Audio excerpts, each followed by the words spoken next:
Hey folks, welcome to Dominion 6. This is a series I've been deeply interested in for some time. I remember being vaguely aware of 4, got 5 and played a tiny bit of it, though never really got much beyond dipping my toe in the water. But now that 6 is out, I've been trying to play it more and at a higher level.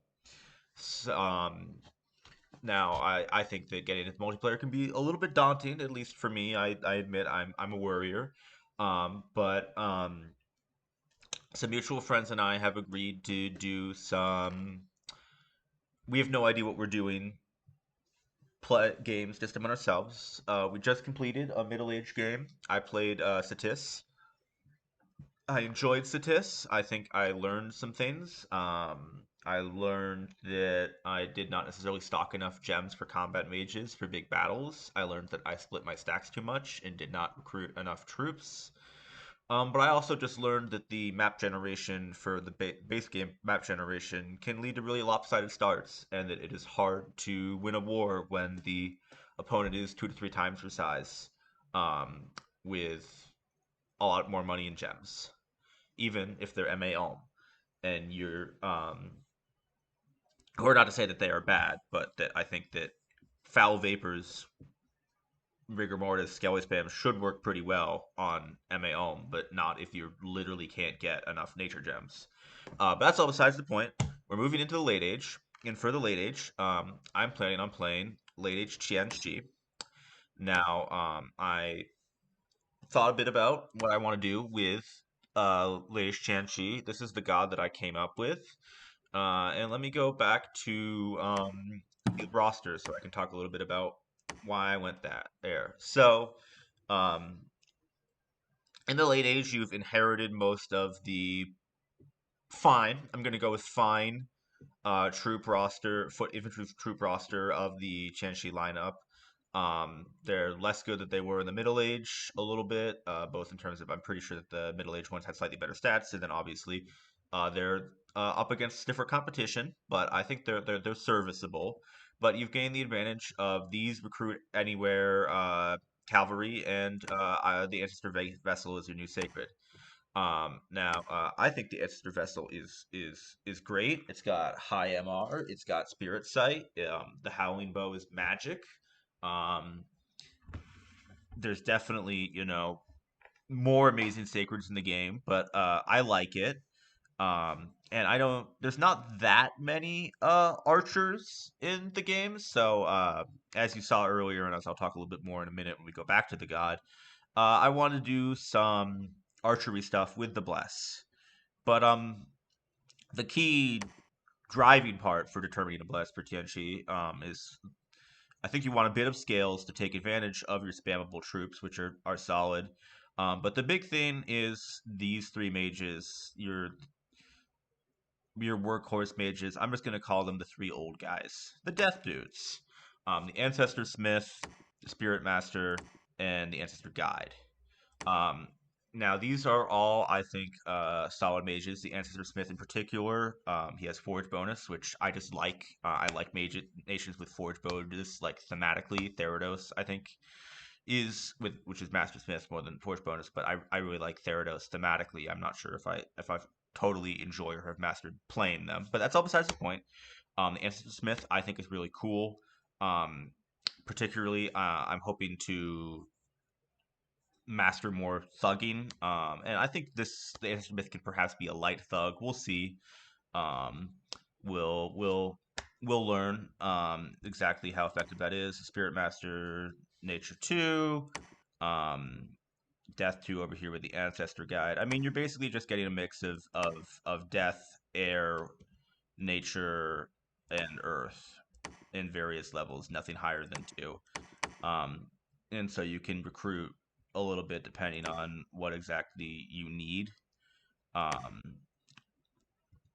and I think these are really solid mages, but they're all, as you can see, they're old. So I think you really do want an unaging bless for them, particularly if you want to try to take advantage of some of the good raw stats of the Ancestor Smith. Now, your other mages, the Master of the Way exists. Um, I think he can do Frozen Heart, maybe. That might be Water One. I'm still mastering what spells are what, but I don't think he's a particularly great thing. He is cheaper than the other mages, and also still sacred, and so he can be, a bit of a lab monkey, I suppose. And if you get the Astral Randoms, you can be communion slaves. But I really don't think that late age Tian'Chi really wants to lean into communions the way that middle age Tian'Chi does. Um, your only guaranteed communion masters is the Celestial Master, and they're Astral 1, maybe Astral True, Astral 3 if you're ridiculously lucky. And for a cap only 4 recruitment point mage, I don't think that I would want that as the linchpin of my communion, and the communion is the linchpin of my battle strategy. Um, Magic Duel would just say no, so it seems to me. But they're definitely the Celestial Master is useful. You'll probably want to get one or two for the purpose of some of your special summons, and maybe he does have access to glamour, which is not something that your old dudes have. The Master of the Way, I think, mostly exists just if you can't afford 310 gold for an old guy, but still want to get a mage. He's cheaper. Ceremonial Master is a spammable Priest 1. His leadership's not very good, but he could be useful to bring along with some ancestor vessels in the expansion phase. My experience in my limited testing is that you can be pretty happy just expanding with cavalry and some ceremonial master's blessing. Put them on hold attack the firebows for a round or two, and then go in with their lances. As you go into the mid game and you start fighting an actual war, you I think I discovered that my just spam cavalry strategy had the problem of not really protecting my mages, and I would prefer not to lose my mages. So I'm definitely going to try to recruit more infantry for screening and a front line, and make sure that my commanders are behind the front line, and really just improve my scripting and reduce my major commander attrition. Um, I don't think the other stuff is particularly anything to write home about. The mounted scout is mounted, so his movement is better. That's nice. The con is recruit anywhere, so that's also nice. Though with 2 recruitment points, it'll take 2 turns, but spammable 150 leadership. That's good. The general, he's fine. I think I'd rather get a con or try to get maybe an indie mounted commander if I'm just looking for someone to shuffle dudes around. But we'll see. The con is more style points, and sometimes that's, I think, important. Um, Looking a little bit at the summons, they're nice. They might. My bless is not particularly killy, so I don't know if I'm going to particularly be taking advantage of the sacred status or the sacred status of the ancestral spirit. But I think the ancestral spirit, particularly Wrath of the Ancestors, relatively late is like a super swarm, because they're ethereal and paralyzing. Um, but we'll see in that regard. So that's some of my thoughts on the nation, and then let me show you the god again. Um, Oracle Bone Enjoyer. This is a shout out to the Shane Kings who are Shane who were then defeated by the Zhao. Complete side note, I think that in the early age, in addition to the spring and autumn Tianxi, there should be a more Shane dynasty inspired Chinese nation, because the Shane practiced human sacrifice, which is something that is kind of forgotten. And I don't know, I would be interested to see some a blood magic-y Tianxi in the early age, Tianxi style. But yeah, the Demi-Lich, I went with the Demi-Lich because I wanted nature for the unaging, and then air magic to buff archery, and then death for withering weapons. And air nature death is not a path that I could see native on any chassis. So um, I figured get a rainbow, and then if I'm gonna get a rainbow, I decided to get a Demi-Lich because, well, I think that the Dominion 1 human mage chassis are, I think they're very effective for what they do, but they're less cool. Okay, I want a lich or a giant titan or a big boar or something. They're just missing a certain je ne sais quoi. So here's the demi lich. He is, I believe it took him dormant. So he'll show up around turn 12 and be a bag of bones. And on aging, we'll keep the old dudes from dying. Precision and far shot are for shooting, and then withering weapons I took because though the bows of the spirit guides are magic and cool, um, they're not that high damage, and they're not crossbows in the era of the late age. So withering weapons seemed a good way to make a what would ordinarily just be like a minor weaning hit, perhaps death sentence. And in the late game, with his high death and air, he should be able to cloud trapeze in and drop Wind of Death. Um, and he'll be able to help climb a little bit in death and air.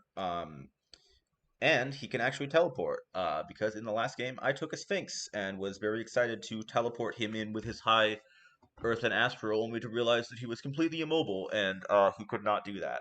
And also that Crystal Magic was no longer Earth Astral. So, bit of a disappointment there. That actually, I only just now thought of this because I said it out loud, which is why I'm recording this, so I can say these things out loud and increase my thoughts. Try to get it out all out there and improve my thought process as the Raw Nation. Um, uh, Getting an astral random on an Esther Smith, maybe it will be possible to craft crystal stuff. Or not, sorry, it's not crystal. With glamour. Oh no, because you need earth and glamour. Okay, never mind. You can't really crystal anymore on this nation, unless you build a pretender for it or you got absurdly lucky with the 10% random. Um, but that's not either here nor there. So let me talk a little bit about the other nations that I'm going to potentially be up against. Um, One person is going to be playing Andromania, the Dog Republic. Um, this is probably the nation that I least want to fight in the early game, or perhaps ever. My impression of the nation is that its troops are terrifying and spam, and that they just kind of want to get good scales and spam them. Formation fighter and dark vision and multiple attacks and high strength. Uh, I ain't messing with that. Um, the Yeah, I mean, I'm not really sure what exactly I would have to think about what I would be trying to do to go up against them. I mean, lances are lances. I will probably want to take advantage of the nature magic and throw some protection, but they'll have nature magic for mass protection too. Um, and I do not have cheap spammable astral mages to try to magic duel. They're more expensive, guys. Also, damn, this is less gold, but we'll see. Yeah, I don't really want to fight Endermania. They're scary. Is I guess what I'd say. But at the end of the day, I think Tien'Chi has a problem that there's, in the same way that Zan feels like many problems related just can be solved by tomb chariots. I'm hoping that enough barbarian heavy cavalry can solve problems for related Tianchi. Another person we be playing Femine, the Sage Queens. Um, I'm probably least concerned about them. I think they have a good magic lineup, but we're all new, so I think they may struggle to pull off any communion-based chicanery, because I know I certainly would. And their troop lineup is, I think, merely adequate. My archer, yeah, I think adequate is what I go with. I think my troops would be better, and I'm not. Yeah, and I'm not too scared of Femine, I guess is what I'd say. So I could eat my words. They could start cranking out the Giants of the Lost Tribe, and that would be scary. But canonically, the barbarians of Tien'Chi destroyed Inn, so I think I can take them. Then what else do we have? Someone is interested in Man. Uh, Now, despite saying that Man has some fire, they're lying to you. Man does not. I mean, Man has what, a 25% of perhaps having fire one, and then a 50% chance of having a 1 in 5 chance of fire. So, they're they're not going to throw flaming arrows at you. Um, I think that the Lombo mass Lombo strategy won't work well against my cavalry. I think my cavalry is better than their cavalry, and withering weapons will help get through the problem of high protection shielded troops versus normal bows. So I think I'm reasonably confident. I keep saying I'm reasonably confident, but perhaps I would say is I'm not worried about this matchup. Femine and Man, I think I would have to see how it went, but I'm not scared of them. I'm scared of Andromania. One person is going to be playing Lemuria, which has slightly terrified all of us because we're new and Pop Kill was scary. And I understand that Lemuria is pretty strong, but having done a little bit of testing against it, I think that Lady Tianchi would actually do pretty well against Lemuria. The Sister Vessel's bows are magic, and they Tianchi does have a bunch of death and holy mages who can throw out dust to dust and banishment spam, and the Ancestor Vessel's magic resistance is very high, which is nice to just kind of say no to spectral weaponry. So, um, I think I can take them, and particularly as I found in my test game, obviously one of the problems with marching into Death Dominion is lack of supplies, but just crank out a bunch of Spirit Masters, and then maybe forge some jugs of wine or whatever wines. And then see that's one. Sorry, one, two, three, four, five, and then six will be Arco. I think Arco will. I may encourage the Arco player to try to kill Andromania in the mid game, but we'll see how that goes. Certainly, I'm sure that you'd love to trade or maybe you wouldn't love, but I think a Mystic would be a great trade for, say a Magistrate Magnus. But yeah, Arco. I'm not super sure what to say about them. I don't know if I have a strong knowledge on how well they play. The Heart Companion is not a particularly exceptional sacred to me, but it seems solid. I mean, Formation Fighter, decent lines and a bless. Just throw some buffs on them and have them sit in the square. Um, they have elephants. Elephants, I think, are as much a con as a pro, but they exist.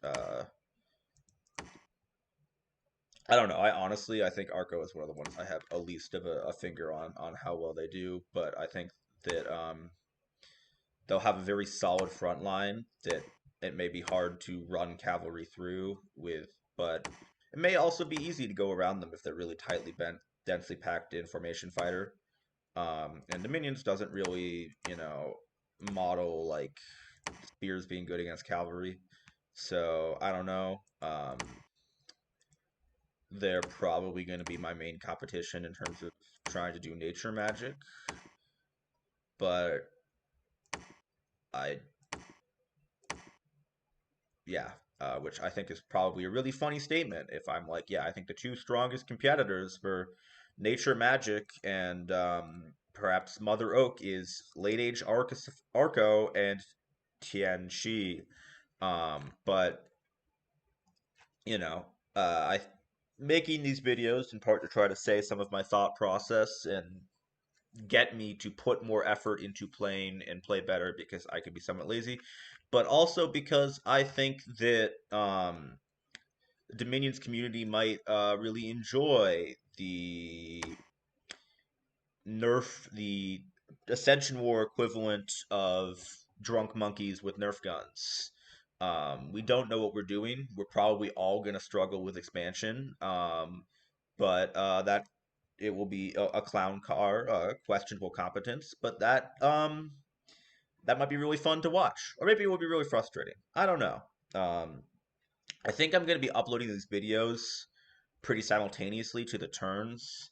I know that's not general practice, but in our last game, we didn't really set passwords so that if you wanted to, you could look at the other person's turn because we are just trying to learn, and it's kind of similar to playing a round of a card game where everyone has their cards to the table just so you can see how they fit together. Um, I found that a little tricky to do just because I didn't want to metagame too much, but that's kind of why I want to post these videos is because last game I set a password, and I kind of want to also set a password so that no one accidentally like clicks my turns, as I almost did once to change to middle-aged Tien'Chi last game. But I still want that some to if people are going to be open with information, it seems only fair for me to be open with information. And I also hope that more experienced players might stumble upon this and offer some comments and thoughts and engage in the broader Dominions community. Obviously, to a certain extent, I want to make my own mistakes, and if I win because I won and not because Zan, who I continually show up in the streams of, whispered in my ears the secret techniques to always win late age games. Hacked directly into the code of Dominions to allow me to summon Tomb Chariots. Um, but yeah, I mean, I also, one of the ways you learn is through advice, so getting some advice is useful. And yeah, I'm just kind of rambling at this point, so I should probably call the video an end. Um, I'm gonna hopefully try to, as this game goes on, in addition to getting better at Dominions, getting better at recording and editing. But I hope you bear with me as I pause and say a lot and don't really script anything. I am doing my best. And now I guess the last thing to do is I'll just quickly look at. I did a little bit of a test game against Lemuria, threw a big ball of sacreds at a big ball of ghosts, and saw how they did in the land arena, and then tried to see how well I could siege down Lemuria. Um, but well, I'm sure in a real game things would be significantly more developed than they are now in turn 29 of this game. But um, yeah, I don't know if it's super indicative of how I would do in a full-on war, but it made me pretty confident that Ancestor Vessels could beat Ghosts. Um, and that's reassuring because I think that when we heard that one of the people wanted to play Lemuria, there was a mutual thing of panic. So having confidence in that matchup is reassuring. It meant that I didn't urgently feel the need to like change nations or swap around by Bless to try to counter Ghosts the way that some other people did. The person playing Arco was originally going to play Jomin and then tried to consider playing Raga and is now playing Arco. And um, I think a lot of people are going to be taking solar weapons and stuff. And I'm hoping that the magic damage of the Halloween bow will be enough. And as you can see in this test game, I started underground, which I found actually a pretty nice. Your the rich resources of the cave um, meant that I could really spam out the heavy cav, and then your most of your old guy mages have spirit sight as do your ancestor vessels. So I think relative to some other more surfacey nations, you're better underground than them. Though obviously, I still wouldn't want to get into a fight with, say, late age Agartha. But it's worth thinking about. That it could be nice to take an underground province to just print heavy horsemen. Um, so I think I'll leave it at that. And I will see you next time for turn one, which will probably not be that exciting, and I might make up for it by rambling about actual Chinese history and why, for all that I really like the Sprite Overhaul mod and its work to differentiate the flags of nations in between ages, like, Tian'Chi here versus Tian'Chi here. I think that this icon decision slash design decision for the latest Tian'Chi flag is wrong. Uh, or wrong. I disagree with it. I'll go with instead. Maybe I'll ramble a little bit about that and Chinese history more broadly next time. But thanks for taking the time to pay attention to this. And next time we will probably do very badly at expansion, but enough failures and maybe we'll get good at it. So yeah, peace out.